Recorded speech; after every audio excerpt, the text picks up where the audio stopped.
জরায়ু tumour, fibroid সহ জরায়ুঘটিত বিভিন্ন রকমের রোগে অরাম্বিয়ন ন্যাট 3X একটি খুবই কার্যকারী মেডিসিন।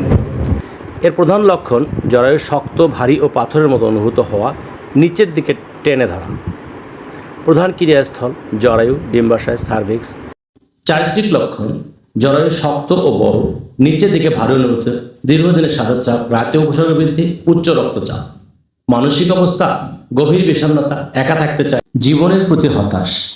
এছাড়াও জরায়ুঘটিত বিভিন্ন সমস্যার জন্য যে হোমিওপ্যাথিক মেডিসিনগুলো লাগে তার মধ্যে হচ্ছে ক্যালকেরিয়াফ্লোর, কোনিয়াম, সিপিয়া, থ্যালাসপি এবং ক্যালিআয়োডান থেকে শুরু করে ল্যাকেসিস পর্যন্ত সিমটমের উপর নির্ভরশীল। তাই শুধুমাত্র অরাম্বিয়ন ন্যাট নিয়ে বসে থাকলেও চলবে না, লক্ষণ সমষ্টি একত্র করে বিভিন্ন রকমের মেডিসিন আসতে পারে। তবে এইটি একটি গুরুত্বপূর্ণ মেডিসিন, সেই বিষয়ে সজাগ এবং সুদৃষ্টি দেওয়ার জন্য সকল হোমিওপ্যাথদের প্রতি আমার উদাত্ত আহ্বান।